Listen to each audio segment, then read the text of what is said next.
Excellent, excellent. Hey, so again, Miriam, thank you so much for being on the show. I really appreciate it. Thank you so much for having me. I'm super excited to be here. So, where are you calling out of again? Where I am right now? Yeah, yeah. Miami, Florida. Miami. Oh my God. I was there a few weeks ago. Me and my family were building a house in the Keys, Daki. So Wow. again, it's just absolutely beautiful all year round. And So next time you need to let me know, and we will know each other like in real life, not virtual. absolutely. No, I heard just Miami is just beautiful. I've only ever really been there in the airport. I never really got to spend any time there, but I heard it's amazing. You know what? I am maybe very simple on this, but I feel like places are amazing because of the people that live there. If you have your Hmm. family, you have your friend, doesn't matter too much what's going on. You will be happy and you will enjoy it. So I see it like that. But I have to accept that we have beaches and we have. Hmm. A good social life, right? For those Hmm. that like to go out, I am not there anymore. I am a mom now, but it's a nice place to be.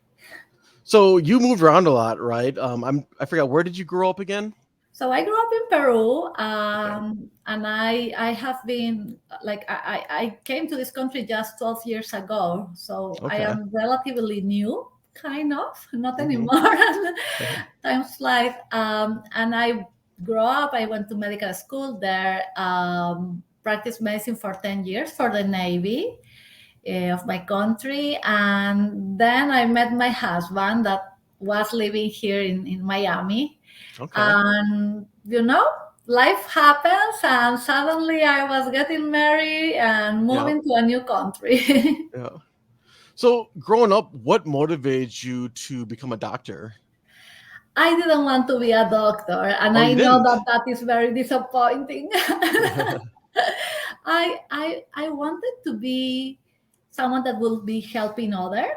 That was Hmm. my goal. I didn't when I was a girl, I didn't know how to call that, but I knew that that was my role in life, that I want to help others. When I was growing up, what happened is that I discovered psychology, and I kind of got hi Melissa. And I also I discovered psychology, and I thought that that was the best way to help others, and I wanted to be a psychologist. But Okay. my best friend in school, she wanted to be a doctor, and she came one day and convinced me, and she told me, you know what, I'm going to medical school, I am applying. What about you apply with me instead of being a psychologist, you will be a psychiatrist. We will be together, for the rest years of medical school in Peru. Is you do 7 or 8 years altogether, not like here Okay. pre-med. And you will earn more money. Everybody will call you a doctor. You will have a white coat. And it sounds very reasonable. Yeah. When I went home and I told that to my parents, they didn't know if they should laugh or they should get upset, because I used to faint in front of blood. So being a Yeah. doctor was not for me. But I pushed enough to to go there. It was the best decision for sure. I'm not gonna lie. A particular stereotype, not like anything to do with like race or anything, but when I hear stories of like people like not wanting to be doctors, they always tell me it was always their parents that forced them to be doctors or wanted them to go to Yeah, med school. So this is kind of like a nice, refreshing story that it wasn't like your parents like forcing you to do this, something you don't want to do for they money or didn't want prestige me to. or yeah, They didn't want. you They know, were trying the story got to a point that they really want to scare me good mm, enough, so I say no. So I used to live in front, like door to door, in front of a very very well-known gynecologist in my oh, country. So they went to her and they explained the problem, and they created this plan of me. I was probably 14, 15, going with her to a C-section, oh, fainting in the middle of the event, and that will be enough to traumatize me, and I will Yes. change my mind, right? So they wake me up at Saturday, like at 3 a.m., and they made me, get dressed. No breakfast for me. She Hmm. drive me to the hospital, private clinic, and in Peru. And I don't know how things are right now. I don't want to judge. It's a long time that I'm not there, but HIPAA didn't exist, and I mean, you can go with all your family inside of the Hmm. OR, and nobody will care, right? So she made me dress with a scrub, and she made me clean my hands. Really? Yes, like I believe that she abused me, because I have the feeling that she made me clean my hands for the double of time that was supposed to. So I am very, itchy. Yep. And then I am in the OR, and they are waiting for me to faint. Uh-huh. uh, and a miracle happened, because even if there was blood and a Hmm. baby and a lot of things probably that majority of kids at 15 never saw in their life, Wow. um, I love it. It was a miracle of life. I Hmm. Something happened inside of me that day that it was, oh my goodness, this is who I am. So Yep. she brought me back. She took me to get breakfast. She brought me back home. She knocked the door, and she's like, "Congratulations, you have a doctor in the family." And my parents were like, "What? That Oh, was not wow. the plan." Yeah, Uh, that was the story. so where's your friend now? So she decided not to go to medical school. She got scared like few Oh, days after. yeah. She let me. And I was not able to change my mind. Do you imagine if I go back to my parents and tell them like, no, I changed my mind? That's not possible. So now she's in the business world, and she's a mom, and she has a very different life than the one that she planned, and I have a different life than the Hmm. one that I planned to. Yep. But I have to be very grateful with Jenny. Jenny, that's her Hmm. name. Jenny really directed me to a place that I will never choose by myself. Like that, Hmm. so, and probably that's the story of my complete life, right? I have Hmm. been doing things that I never planned, or that I thought that I was not good enough for. Hmm. And when they were in front of me, when I was super scared and confused and etc., for some reason I had the support of others and my own inner strength, I guess, to jump into the pool even without Yes. knowing if there was water there, and I found water. And probably something that I learned, after all these situations, in Hmm. unexpected situations, is that you need to embrace change, and you need to embrace opportunities, right? Don't say Yes. no when luck knocks your door. Hmm. Um, Try. Absolutely.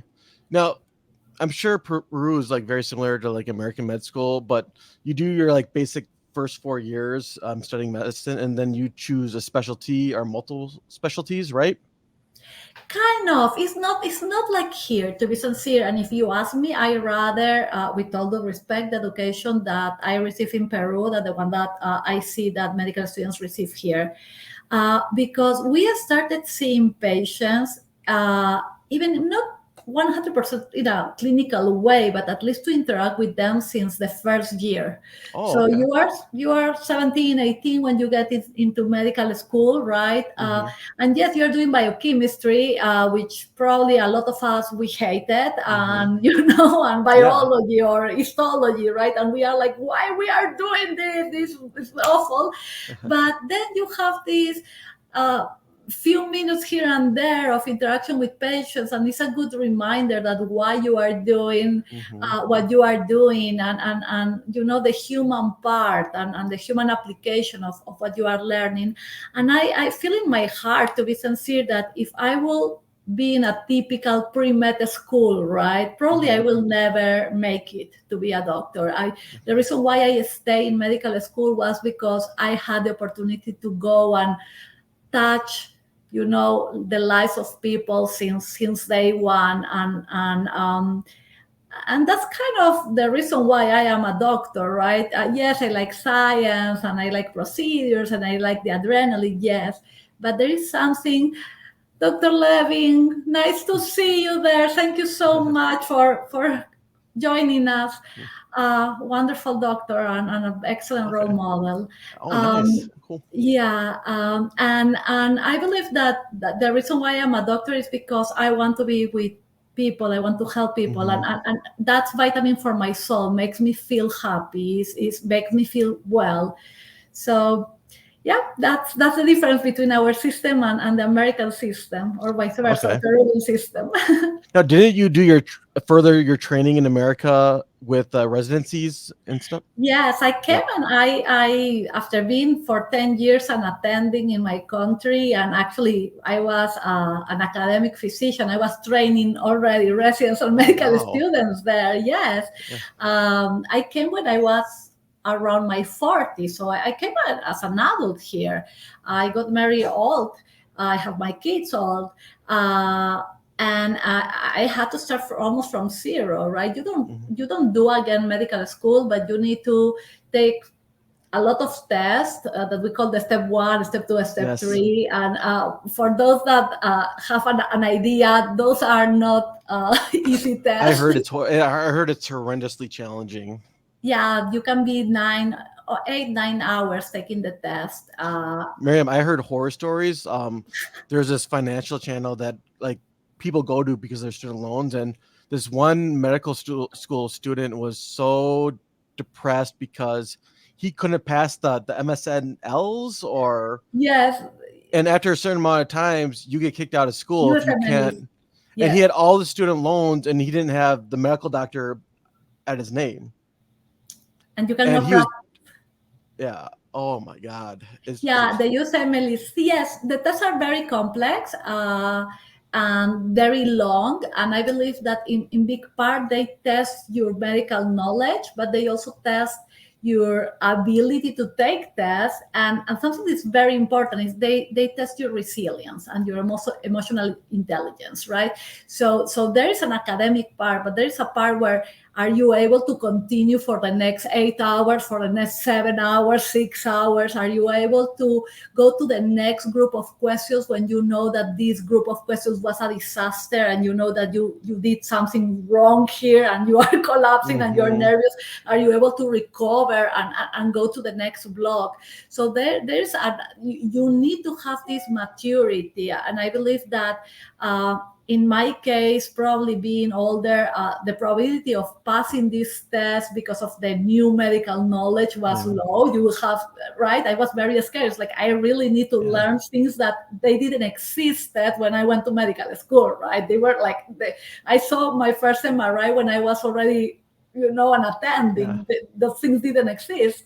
Yeah. And at the same time, you have the maturity and you have the resilience that the experience gave you, right, with time, that okay, you need to come back to your center, Mm. calm down and keep going, because these 5 minutes is not the end, right? There are 4 more hours to go and you need to be in good shape. Oh man, just I have ADD, so just imagining that is just pure like torture sitting in one spot for that many hours. Oh, I did something for that. I train, so I really? received a very good recommendation from a friend of mine that told me train your brain and body the same that you train for medicine, right? So I will have I study like 10 to 14 hours daily for probably year and a half. That was the Hmm. time that I took to pass all the steps. Uh, and I will have periods or days that I will call everybody and do not call me, do not call me. And Yeah. I will simulate the test exactly like if I am doing it. The seconds that I have to run to the bathroom, how much I can eat of my chocolate. Is better the chocolate with the coffee, Yeah. or should I get Coke? Or so I did this 8 hours of taking the test in the similar circumstances. So I train Oh myself my like if I was going to a marathon, really, like if I god. was going to I don't know the Olympics. So at the moment of the test, my body was trained for the circumstances. The only thing that I was supposed to focus was in answering the questions correctly and make Hmm. sure that I go back to my knowledge. But the extra, right, the anxiety of not knowing what will happen, if you Well, need to go to the bathroom or not, if you need to eat at the time, When I do you know your score? Do you know if you got an answer right, or do they tell you if you passed it right away, or do you wait No, and wait and you wait for wait. the results? I believe it's like 4 weeks or Okay. maybe more. I was scared. I Mm. didn't know. Mhm. I didn't know. I don't think that any of us goes out of this test feeling confident. Mhm. I will be surprised. I was very scared. I was very successful with my scores. I was very happy.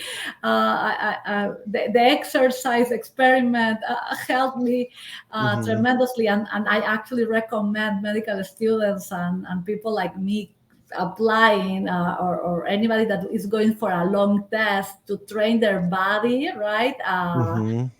Not only their brain, because the brain is not enough. This is a marathon, really. Mhm. Yeah, it really gets into the aspect of like mind, body, and spirit all need to be one. We need to function in balance. That is the reality. That's how we are successful, right? Mhm. We cannot be very good in this and very bad in that and have a good result. Yeah. We need to have this, balance that allow us to rebound and to have the resources, because again, you can be very smart, and I believe that this is something that we see a lot in medicine and in many other careers, right, of super achievers. We compare, or we consider that being very smart, right, having a high IQ is the same that being successful, which is not necessarily the case, or having an emotional intelligence, or high emotional intelligence. And the truth is that those are two different measurements, Yeah. right? And one thing is that you are excellent with numbers and you have a great memory and you are very good at studying, but are you able to use all that information in real life? Are Mhm. you able to bounce back when a circumstance or a challenge is in front of you?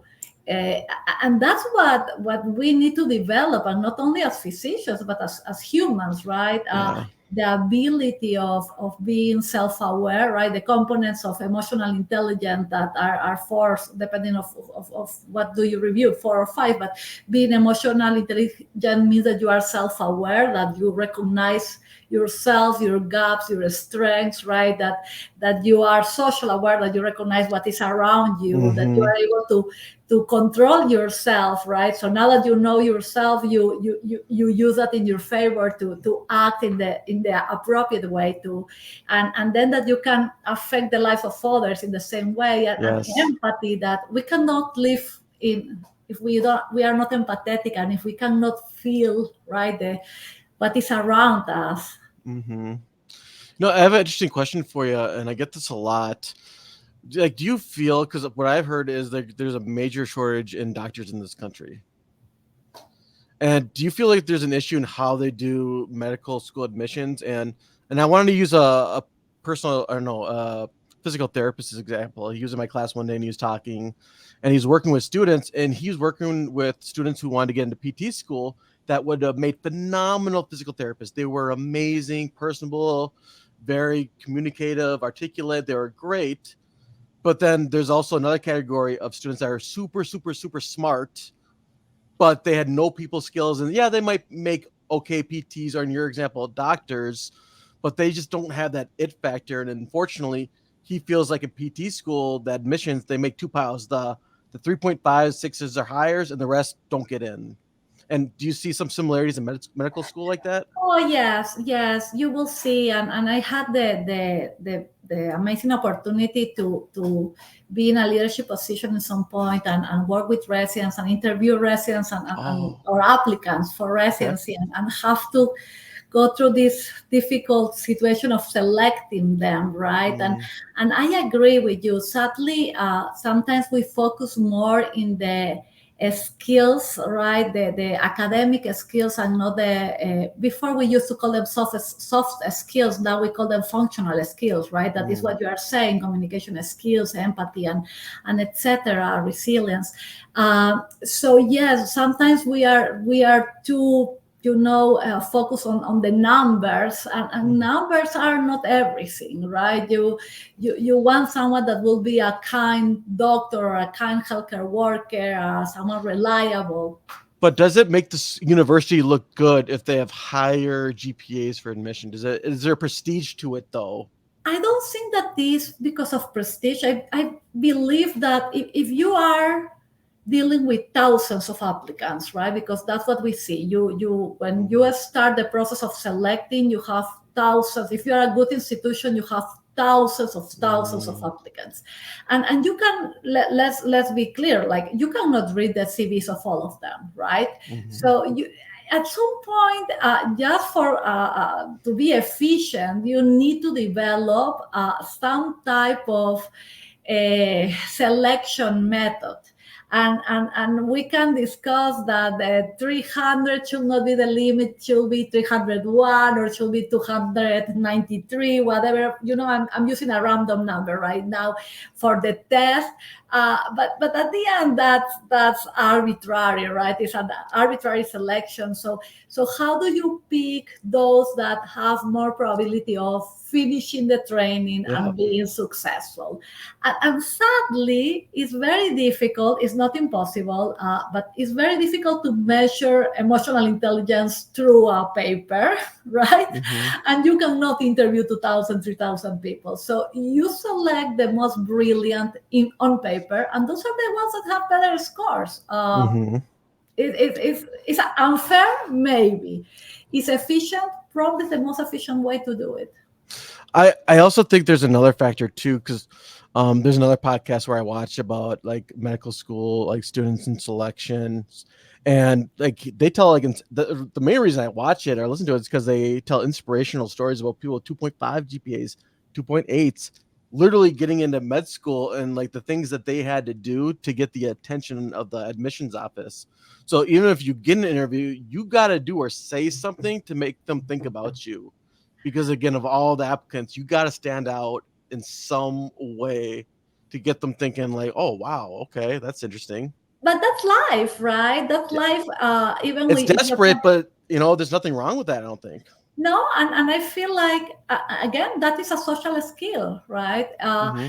You not only need to be very smart, you need to act very smart, right? And Hmm. you need to produce as someone that is very smart. So we it's not enough to have the skills inside of us. We need to be able to apply them, Hmm. and that's something that all of us, I feel like this very important part of education, right? How do we Hmm. educate this new generation of kids? I have two boys, right? Not only on having good scores, good grades at school, but to have these other skills that will allow them to be successful in many levels of their life, right? It's not just Hmm. what is your grade, or you have an A plus, but are you happy with your life? Do you Hmm. have friends? Are you enjoying what you are doing? And we have been focusing too much in numbers, and numbers not only on grades, scores, but numbers on money, right? Or in the number Hmm. of things that we collect in our life, instead of on the feelings and the satisfactions that we collect. It's funny. I kind of use myself as a beginner podcaster. I've been doing it for like a year and a half. So for me to stand out and to get awesome guests like yourself, medical doctors, like Oh, thank you. someone in your, but seriously, someone in your position, again, I don't remember the whole story about how we got in contact, but usually like I need to like do something because I'm still somewhat new. I don't have the most views or the downloads, but I need to find people like you. And if I want to get awesome people like you on my show, I got to sell myself. I got to give you a reason why it's important to be on my show. And then in order to do that, I got to do many different things to, again, excite you, get you interested. Even though I don't have the great numbers, it's that reason I need you to give you to be on my show. And I will tell you the reason why I'm in your show. I don't care about your numbers. I never check. To be sincere, I will never check But some do. how. Some have told me like Oh, they I literally know. told me, Jake, you don't have enough downloads for me. In a I sense, it's don't. wasting their time. So, and I don't take it personally. It's just the way it is. Well, but that's the beauty of life, right? And that's the beauty of being part of a society. We will find individuals with different perspectives and Mhm. with different values, and we will have to decide who we are, right? And adapt to the circumstances. In my case, for example, I know why I do the podcast. And my reason to do the podcast is because I have something to share. I have a mission, and for me it's important. And my mission is not something that I will be able to measure in numbers, right? Mhm. If today I am making someone feel better or Mhm. happier or healthier, Yeah. I mean, that makes my day, right? I Yeah. wake up for Mhm. a good reason today. And when I see the title, right, of your podcast, and when I know that your interest is also to help people, and Mhm. when you are focusing in something as important as health, right, behavioral health, mental health, for me is the best platform to share a message and to collaborate with you. I don't think that, and again, we forget that those that are very high right now, they were very low at some point. Mhm. Nobody came to the world with a Ferrari and an Yeah. MBA, and a Yeah. big, we have to be, we have to build our future, and we need to start from one point that is lower than the one that we will achieve the next time and the next Mhm. time. And that's the beauty, right? That's what allows you to go back and say, oh my goodness, I'm growing, right? I'm much better Absolutely. than yesterday. And I feel that that's already worth it. Mhm. Mhm. Oh, definitely, definitely. Now, as we move on, like I know you're very passionate about again work-life balance, burnout, and I believe you had three specialties. Correct me if I'm wrong. You got into internal medicine, geriatric medicine, and obesity medicine. Yes, I'm guilty of all that. So I'm sure you had a lot on your plate. I'm not saying like you did all of them at the same time, but you had a lot of different like factors to your practice, right? So I believe that my practice is not really all. The fact that I have three specialties is not what makes my life so hectic. I believe that also being a mom, being a daughter, being involved in advocacy, writing a book, and etc. Mhm. Are the things that are adding extra.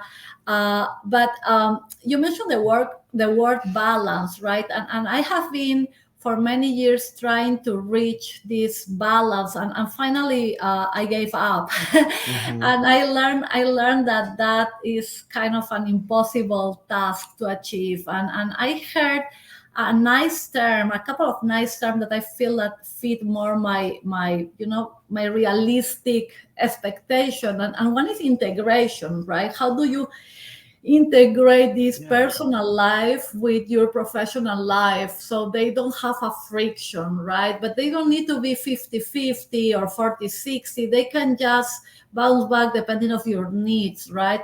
And the other word that I heard, and I also love, is harmony, right? How do you Mhm. find this harmony between both of them? Because to say that we will find balance, I just maybe someone will be, and if someone knows the trick, please let me know, and I will I will apologize for Mhm. giving bad information right now. But I feel like majority of us, we discovered that is very challenging, especially Mhm. in a society where we don't have necessarily all the support as Right. women, right?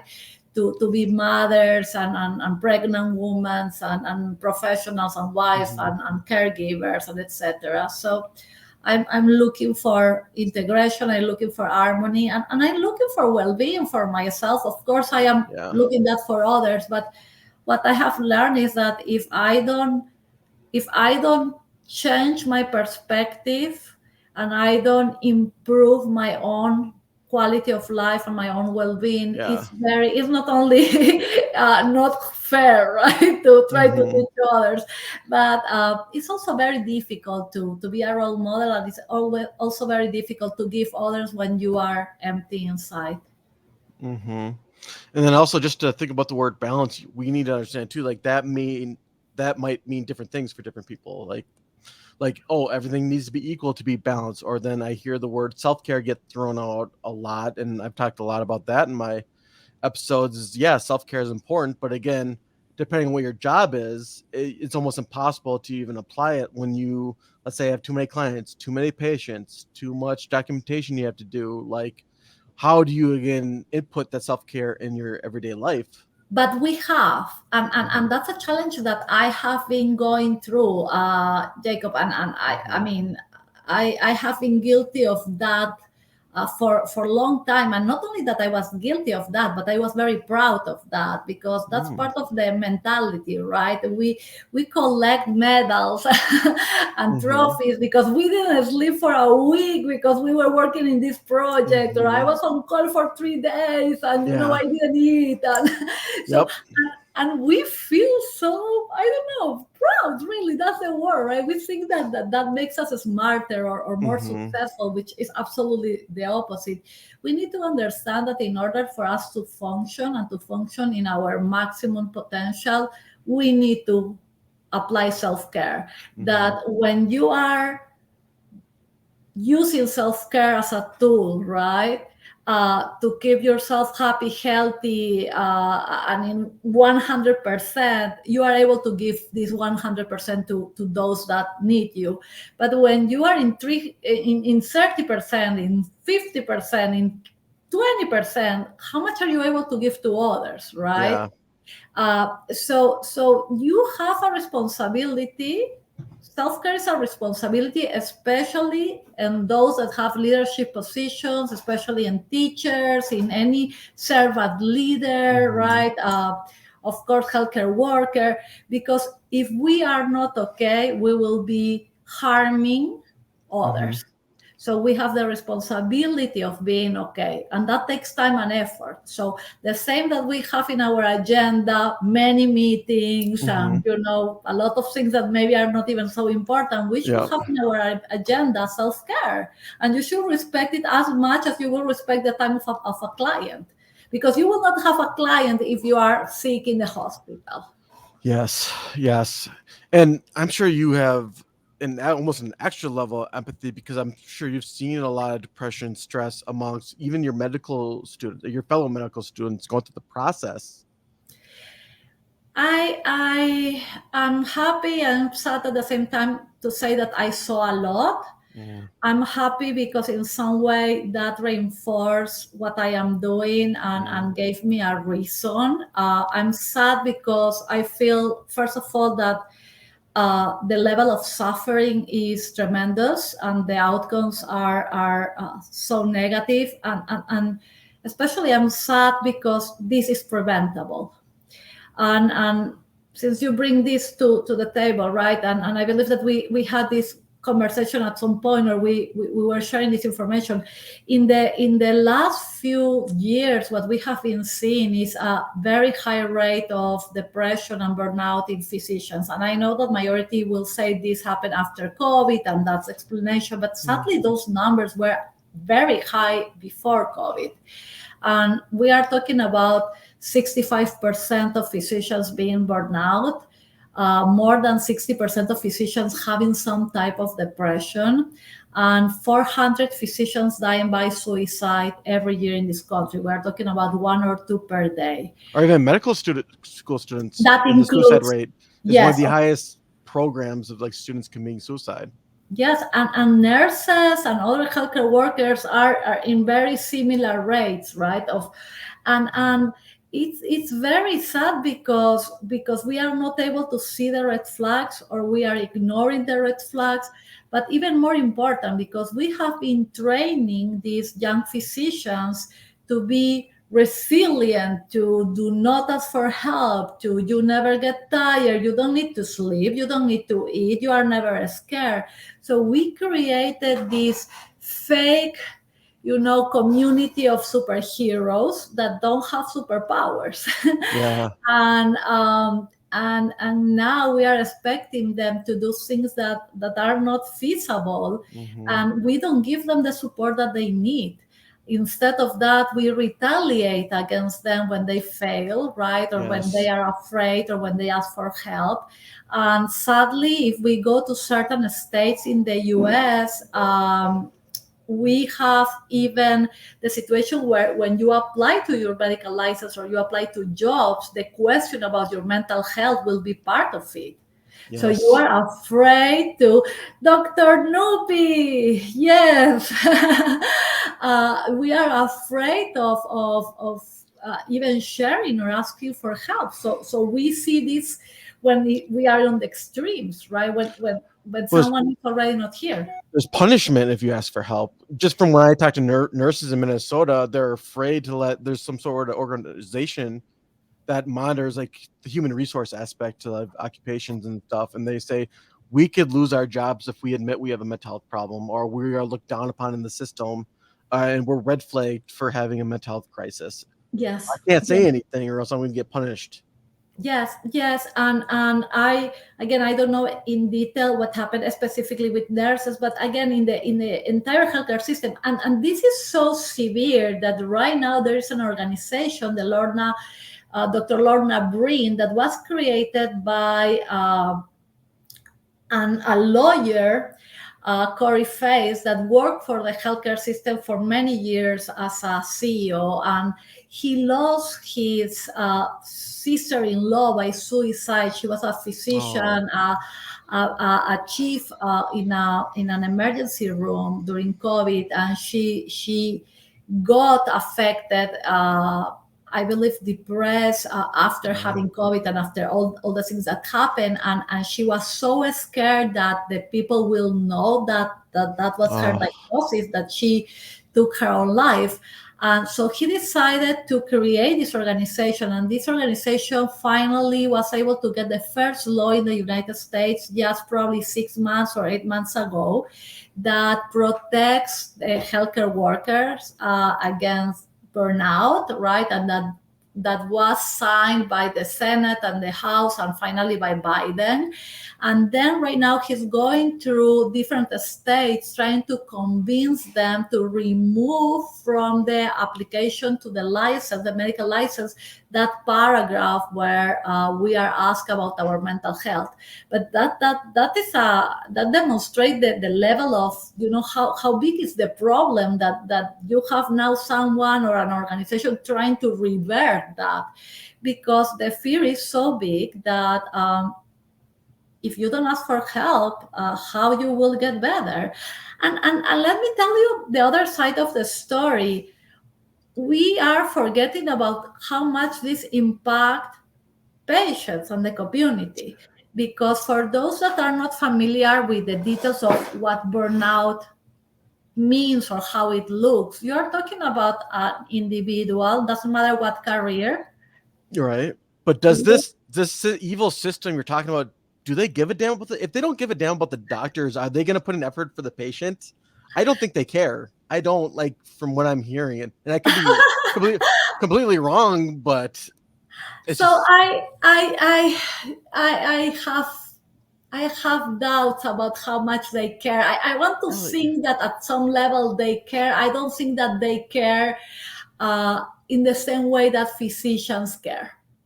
And that's the problem. I feel like while we in the healthcare world, we want to help people, and we see this Mhm. as an act of love and maybe altruism, right? And it's not that we don't care about the money. Of course we need to pay bills, right? Let's be realistic. But we are not focused 100% in revenue. You have the other side of this combination where, there is a vision of this is a business, and I understand, I respect that, but they are in such an extreme that we don't get together and find this middle where we can be economically, financially successful, and we can at the same time provide appropriate health care to our patients, because that's what they deserve, and provide the respect and the support to the healthcare workers, because that's what they need in order to be able to satisfy both, right? The patient need and the financial obligations, right? But again, if you have a physician that is exhausted, right? Because that's one of the items of the criteria, that is cynic or doesn't care, right? Is not motivated to see Yes. you, right, as a patient, because that's number two for burnout. And that, by the way, is performing below the average. So I don't know how happy you will be to have a neurosurgery or a Yep. delivery of a baby, or someone taking the decision of resuscitate you with that description. I will not go in a plane with a Hmm. pilot that is not motivated, is cynic, is very exhausted, and by the way, is not performing at average level. And as the patient too, the power dynamic, if they can sense that. They can sense that their doctor is not in a good place. Like, it takes such courage for them to even say like, "Hey, I don't like the way you're acting right now," or "I'm sensing something like bad in you. I want a different doctor." I mean, I don't even know how that would go down, but I can imagine the patient being very fearful.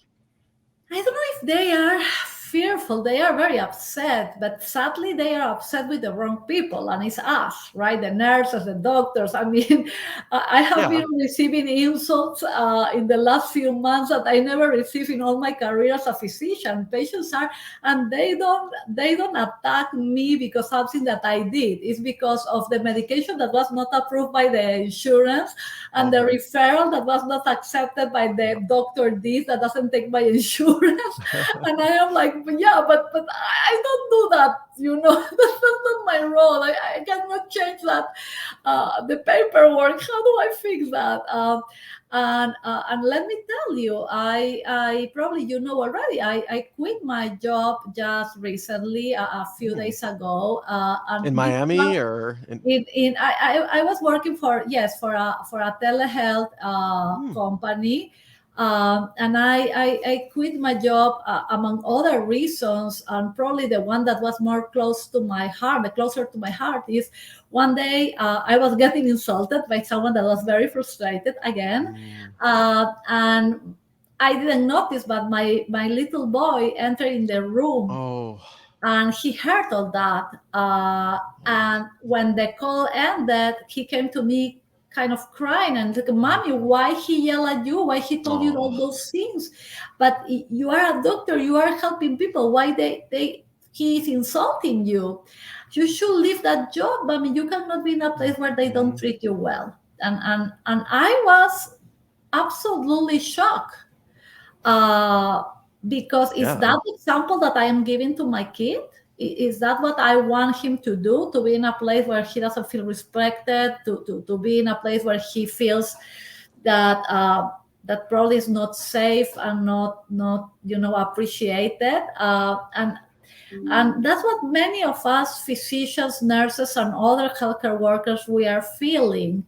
And Mhm. the sad part is that the patients, they don't know that we are not guilty, or they don't know that we are suffering too. They feel like we are the bad seat, right? Oh. They don't know what happens behind the scenes, and they should know, and they should be aware, and they should advocate for us, because if patients start advocating for their Mhm. caregivers, maybe Yeah. they will have this push to help us to change the system. This is something that needs to be done not only by doctors or nurses.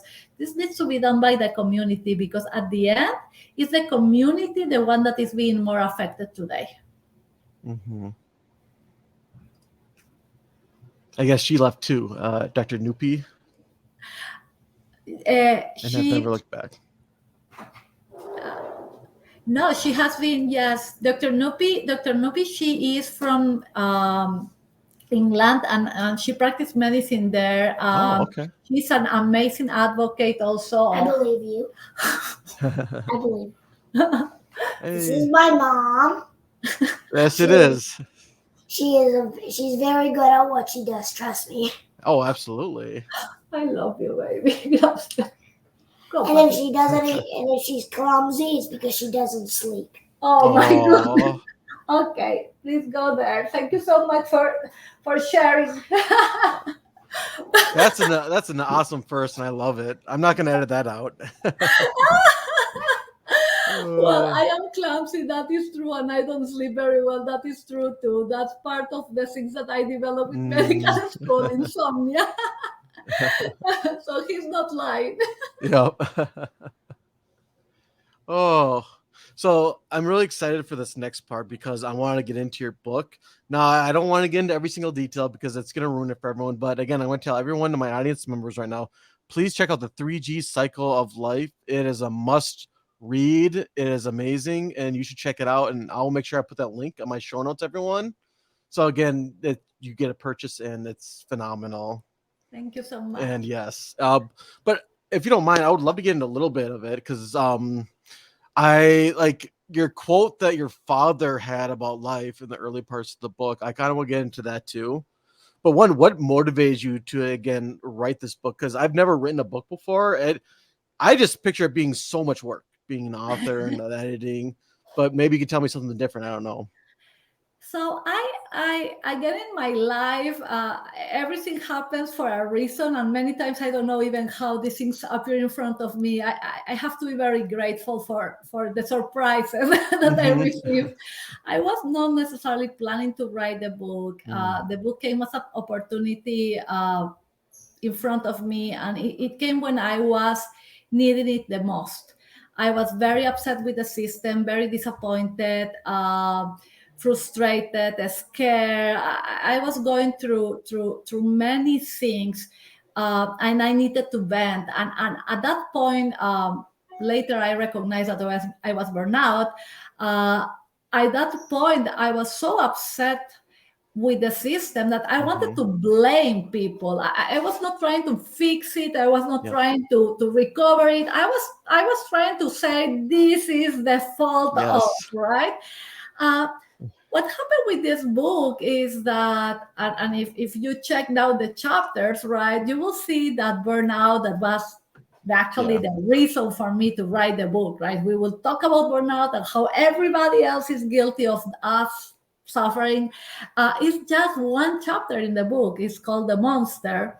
Hmm. And the other 20 something chapters are about positive things. Yes. And that was the transformation, not only of the book, but that was the transformation that I went through while writing the book. So for me, it was psychotherapy, kind of Hmm. free Oh psychotherapy. yeah. And I was able to go back to who I am, right? To my Hmm. roots, to my values. And I didn't do it by myself. And I always repeat that because this idea that you can recover by Hmm. yourself, that you will be successful by yourself, that is not realistic. And there is Hmm. nothing wrong about asking for help. There's nothing wrong about saying, I am not okay, or I don't know Hmm. this.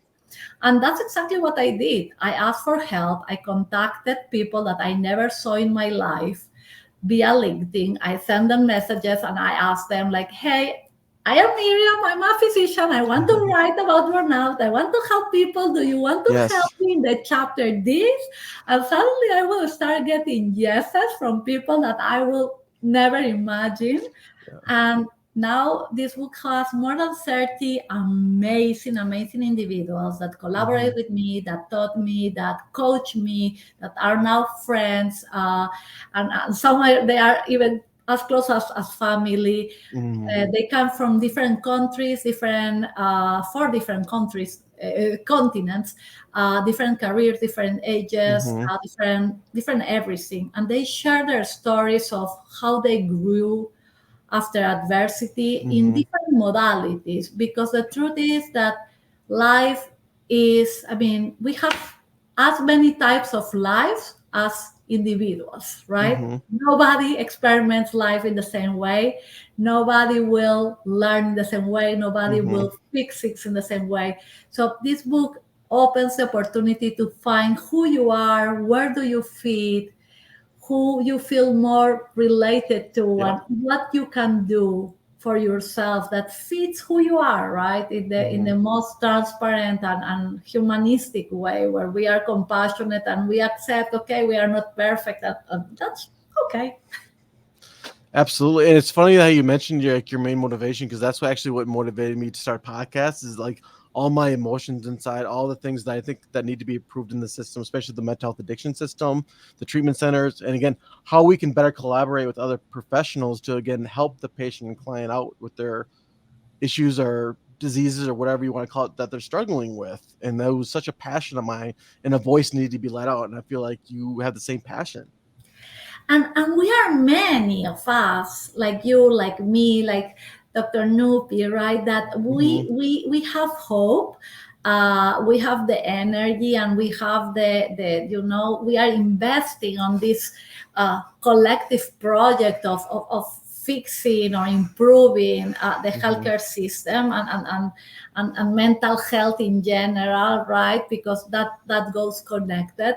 And I feel like it's time for us to kind of accept that we have a role as leaders, that Hmm. our opinion is important, that we cannot be bystanders anymore, that each of us as individuals, as part of the society, even if we don't have a degree, right? Yep.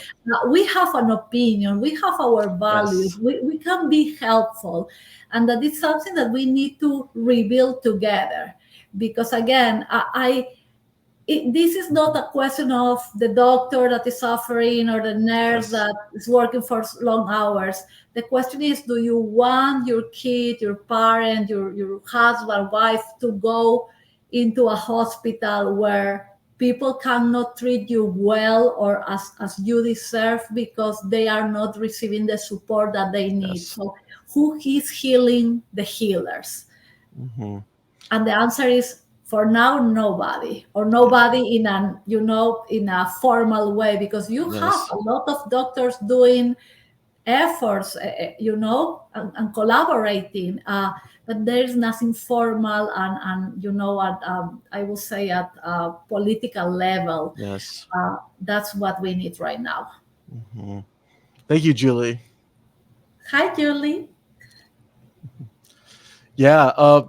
So again, I just have a couple of broad questions about the book, but I think it's very fascinating. You talk a lot about, again, the cycles, right? So the main cycles of goal, grit, and growth. And in life, we have certain stages that the cycles are in. Uh, and you also mentioned something about like there could be conflict within those cycles, and as human beings, we cannot move on to the next cycle of our life until we've overcome that blockage, right? You want to Yeah. elaborate a little bit more on that? Yeah, sure. My dad used to tell me that you will not receive a challenge that you are not ready to confront, and I had many discussions about that with him. It's something that you don't want to hear. I have a question about your father. Is your father a spiritual man? He wasn't. No, he wasn't religious for many years. It's very interesting that now in his 80s he started to be a little more religious, but he was always very spiritual and Hmm. used to do yoga. He was a yoga teacher, Okay. instructor, and yes, my dad is a very special human being. I will tell you. I love my mom too, for sure, Yeah. but my dad is in a different level. No, because when your father said that, I watch a lot of videos on spirituality and mediums, and I'm not sure if you believe that or not, but there's a spiritual theory out there for human beings, as in we're spirits, and there's obviously a heaven and hell. And what your father said in that quote really related to their beliefs, as in we're spirits, and we try to get to a higher level of being, our subconscious, and there's blockage, or in our past life there could be negative issues, so our spirits go down to earth heaven, and this is our earth school, I mean, and again we're trying to overcome that blockage, or whatever that we didn't do in our past life, we're trying to get over that now to get to a higher level. And that really reminded me of that quote then your father mentioned in the book. Yeah, and my dad will describe it exactly like you're Okay. saying, right? This is the university of life, right? Yes. The Yes. university of life. Earth school. Uh, it's something that you don't want to hear when you are immersed in your drama, right? Yep. You go back on time and you remember a situation, and now you say, "Oh, that was Yep. true. Looks like reasonable." But in the moment where you are, scared and upset, that's something that used to make me feel very, Yep.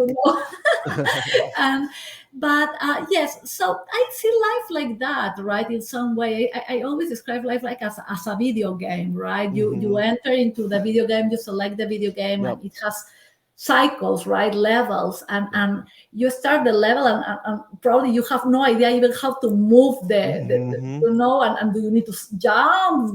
What's the value of this coin and that thing and that other, and suddenly you develop the skill and you learn, right? And Hmm. you probably will not finish that level at the first attempt. You will have to go back again and again, right? And Okay. every Yep. time you will be learning some skills, you don't die immediately. You have, and then when you close that level, when you have all the skills of that level, so you jump to level two, and then Yep. you continue, right? And I see life the same way.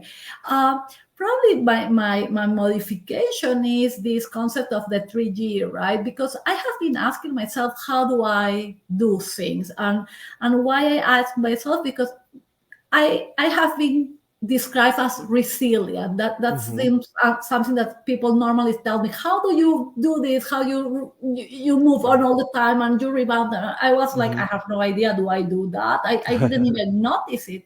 But during COVID, when things were very serious, and this was not something that I was able to live to just good luck, right? This will Yeah. happen again and we will be okay. I wanted to know how I will do my magic again, because this time this is serious, right? Right. And how do I teach others to do it too? So trying to understand how I function, I discovered that I really live my life based on goals. That's the first thing that motivates me. I need to have a goal, whatever it is. And sometimes goals could be obligations, right? You need to finish school, you need to learn how to drive your car at this age. And sometimes they are dreams. I want to drive Hmm. I want to write a book, or I want to go to Italy, Yes. whatever it is, right? So I start with goals. And if you set goals appropriately, right? And if you're very careful to setting feasible and appropriate goals, probably your cycle will be easier. And that's something that I try to do. The second step of my cycle is grit. That's the second G. And grit for me is this fuel that you have inside of you that keep you, Yes. going no matter what. You It's your passion. It's really the understanding that you have a purpose, that you are doing this because you know why. and Hmm. and even the you are going through this challenge and this effort, but you know why. You have, Yeah. a reason. And many times this grit doesn't come necessarily only from you, but may come from others, because the days that Hmm. you are down, and those days exist, you will have your cheerleaders, that are your family Yeah. members, your friends, your mentors, right? That will Hmm. help you to go back in the road, and keep going. Last but not least, in theories, if you close the cycle, you are achieving your goals, right? But Yeah. I don't think that we achieve our goals all the time. I believe that many times, not only that we don't achieve them because we are not able to, we were not prepared to achieve the goal at the first attempt, but many times we change our mind. I wanted Okay. to be a psychologist, I ended up being a doctor. Did I fail? Nobody could say that I failed in Right. life, right? Hmm. So this concept of failure disappear, right? And therefore you are more you are more compassionate with yourself when you remove failure from the cycle, and you just change it with the idea of, okay, I didn't do it at the first attempt, I will try again. Or I didn't do it because I didn't want to do it anymore, I changed my mind, right? Or I did it, yay, Yep. next level. And that's the reason why I call this growth, because no matter what happens, you can get the cycle closed, getting your goal. You can fail your goal at the first attempt and try again, or you can just change your mind. But if you allow yourself, if you give yourself the opportunity, you were learning during that period something new. You were developing new skills. Do you think growth can come from failure? For the example of, let's just use this as an example of, like, let's say you go and try to get into a program like veterinary school, whatever. You try 3 times, 4 times, 5 times, and you're just exhausted and you're mentally burnt out. So you just make the decision to do a different career path. Is that considered failure, or could failure be you never trying in the first place? I believe I mean, we could say we could use the word failure because probably is the one that colloquially Right. we will use, right? That's how people. I don't think necessarily that it's failure not getting inside of medical school or veterinary school. My concern comes with the fact that you try a second time, you try a third time, right? And you didn't decide to reassess, to be self aware, right? Mhm. To consider plan B, plan C at that time. I believe that that's where the failure comes. It's not on Okay. the fact that you didn't enter or you didn't achieve your goal, is that you were not able to let go on time, and that you push yourself to a point that now you are burned out, that you are sick, that Yeah. you are depressed, right? And that you put all your energies in something that was not feasible to achieve, right? Hmm. And I feel like that is what I would consider failure. And if you recognize on time that something is not for you or that you don't have the skills, I don't feel that you are doing something wrong or you are failing. I believe that you are being, self-aware, you are identifying your gaps, but also you are identifying your strengths, and you are planning, okay, maybe I will be much better on this, and you change. And how many of us we change careers, right? Even after completing the careers, and there are many stories, and you find these successful individuals doing Yeah. something absolutely different. It's funny. I'm thinking like you could use this in relationships in life, like boyfriend, girlfriend, or whoever. Like the same thing, like same mentality. You can do it with even with healthcare, right? Yep. Issues. I'm now in the process of opening my clinic. Oh, My congratulations. Thank you so much. My virtual clinic, and the goal of this clinic is to use this concept, the 3G cycle, to educate patients so they can be more self-aware, they can have more Hmm. control of their lives without feeling that they are failing, right? And let's think about obesity, for example, Yep. right? You plan to reduce 10 pounds, and if you do it like, yes, I will reduce 10 pounds at some point, wherever, I don't think that you will be successful. If you do it setting appropriate goals, I will reduce 10 pounds doing this in this amount of time. I will Yep. consider my pros and my cons, who will help me, what could be a, oh yeah, difficult moment. We have a wedding, so probably I will eat that day. So what do I do to compensate for that, right?